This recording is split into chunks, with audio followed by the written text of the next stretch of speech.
everyone, this episode of Cogblog is brought to you by Q370 and the Barn of Terror in Bloomington, Indiana. Today's topic is about the effects of fear on memory. For my final project in this class, I conducted an experiment to help me gain insight and direction for future research. But first, a quick question. What's happening in this picture? During the heyday of chivalry and plague, medieval warriors underwent a knighting ceremony that involved having a big-ass sword swung in your face. What's up with that? The big idea was that a slap with the broadside of a broadsword was scary enough to help you remember your oath of loyalty and service. So, the question that interested me was whether there might be a correlation between different levels of fear and the recollection of presented stimuli. Since I didn't have a sword handy, my unwitting guinea pigs were patrons at a local haunted attraction. While conducting my research, I discovered the work of Margee Kerr, a professor of sociology who used data collection and statistical analysis to help an extreme haunted house in Pittsburgh create a memorable experience. So as you've seen, fear and memory have a long history together. In fact, fear is memory of danger. But the connection between memory and fear has perplexed researchers for decades. Studies on how stress affects learning and memory have had inconsistent findings. There have been studies showing that the recollection of traumatic events is vivid, detailed, and readily accessible. Yet other studies have found that recollection of fearful events can be withering and fragmented, with disjunctive pieces that don't seem to fit to form a coherent picture. More like a bad dream. Turns out there are multiple memory systems in the brain. We have physical memories, like riding a bike. We have auditory memories for songs and noises. And we have declarative memory systems involving the hippocampus. But fear is a different animal. It activates the amygdala.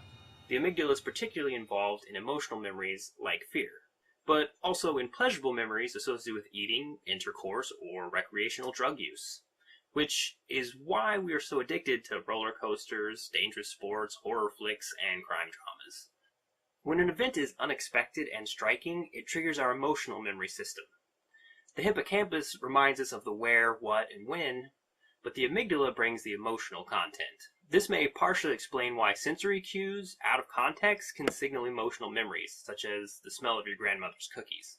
In fact, haunted attractions often exploit this fact by intentionally triggering sensory memories to overlay the present experience. For example, doctors, dentists, graveyards, clowns, tight places, and various noises are intended to unconsciously activate recollections of stressful past events. A fearful experience can activate our survival system, and in some cases we can achieve a single trial memory. These are caused by emotionally arousing events, and are very different from simply studying facts from a book or watching some cheesy video. When we feel fear, a burst of adrenaline starts a cascade that might enhance memory storage of the immediate events. This phenomenon is called flashbulb memory. Examples include the Kennedy assassination, 9/11, and this year's election. Fearful experiences may not always lay down strong memories, however. Elizabeth Phelps, a professor of psychology and neuroscience at New York University, was interested in people's flashbulb memories of 9/11. Strangely, as vivid as the memories were thought to be, they were not what they seemed. In a large-scale survey conducted initially within weeks of 9/11, then 1 year, 2 years, and 10 years later, researchers discovered that subjects were confident that the details of their memory were accurate. The event itself was not in question, but rather information about where they were, who was with them, and what they did afterwards was unreliable. Personal recollections of the contextual details commonly changed over time. This suggests, according to Phelps, that flashbulb memories differ from memories of emotionally neutral events. Details of traumatic memory are not preserved better, we only think they are. Emotional content during a frightening event tends to sharpen recollection of a few details at the expense of many others that are often unconsciously invented differently at different times. Extensive evidence from animal and human studies show stress and glucocorticoids affect cognitive functioning. Glucocorticoids are a subclass of steroid hormones that play a role in the metabolism of glucose. Past studies have focused primarily on glucocorticoid effects on acquisition and storage of new information. Researchers report that stress and glucocorticoids also affect memory retrieval. They show that rats suffer impaired performance in a water maze spatial task after administering a foot shock 30 minutes before memory testing. That suggests that the memory impairment is directly related to elevated adrenocortical function. Their results indicate that other than the well-known effects of stress and glucocorticoids on learning and encoding processes, glucocorticoids also affect memory retrieval mechanics. More to the point of my experiments, Joles et al. Argued that stress will enhance memory only when the memory acquisition phase and stressor have context congruency. Relative to controls, stress significantly improved recall, but only for certain context congruent words. This suggests that acute stress might enhance the consolidation of memory when the stressor corresponds in place and time to the information trying to be remembered. Since the word stimulus chosen for my experiment intentionally was unrelated to the context, it shouldn't be surprising that there were questionable effects of fear conditioning on retention. Glucocorticoids operate in the hippocampus, amygdala, and frontal lobes. Combined with adrenaline, these can cause the formation of flashbulb memory. Blockage of either glucocorticoids or noradrenal activity impairs the recall of emotionally relevant information. The process of storing memories is easiest when glucocorticoid levels are slightly elevated. Levels of glucocorticoids and memory performance follow a pattern of enhancing the recollection of arousing events, but will often leave little to no memory of simultaneous but unrelated material. My methods involved posting random words inside a haunted maze at locations that elicited varying amounts of fear. Upon exiting the maze, participants were asked to recall any of the words they encountered. The words that they were able to recall were then counted for frequency and fear intensity. The participants were not aware of being part of the study until after they exited the maze and were not instructed or incentivized beforehand. If the hypothesis that fear interacts with memory was correct, then the stimulus associated with the highest fear condition should be either most or least recalled by participant. 61 patrons at the Barn of Terror participated in the post-maze questionnaire. Obviously, the levels of fear dealt with in this study are nowhere near the strongest forms of fear. The experience is designed to be spooky, not traumatizing.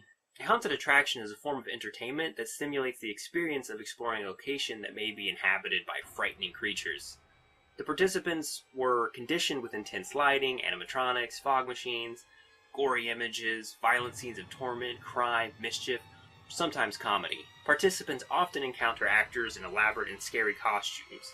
The actors perform skits, dialogues, or sudden appearances to startle, disturb, or amuse the patrons. Fear is defined and quantified as a visible or self-reported manifestation of general anxiety, such as screaming, reflexively jumping, shutting of eyes, clinging to others, accelerated or slowed walking, vocalizations, or crying. The level of fear associated with each area of the maze was ranked from 1 to 9, with 1 being the least amount of fear. This was determined by the amount of realism, intensity, and surprise created by the props and actors as evaluated by professional staff at the attraction. At semi-regular intervals between areas of varying fear conditions, the stimulus was presented as visibly and obtrusively as possible without disrupting the frightening simulation. The words were random and had no semantic relation to the fear condition or the experiment per se. Here are the words I used. The design consisted of within-subject trials. All participants were exposed to all fear conditions and word stimulus. The experiment was not to test the effects of fear recall against non-fear recall, but rather to determine if the level of fear played any role in the likelihood of a specific stimulus being recollected. Since each stimulus was associated with a certain level of fear condition, by comparing the amount of times participants recalled specific stimulus against other participants, I could potentially isolate any trend of fear predicting recall. To be fair, the outcome was not predictable. As the literature is varied and sometimes paradoxical, it was understood at the outset that this experiment might reveal either or none of the correlation between fear and memory. That is, the correlation may have been positive or negative, or the correlation may have been such that it was not quantifiable in these trials. In some cases, it has been shown that fear and stress severely disrupt memory formation, retrieval, or accuracy. In other cases, acute fear is often the basis of highly specific and vivid recollection. So what were the results? Well, they were somewhat anticlimactic. Most subjects couldn't remember any words, and a few wrote down words that weren't even part of the test.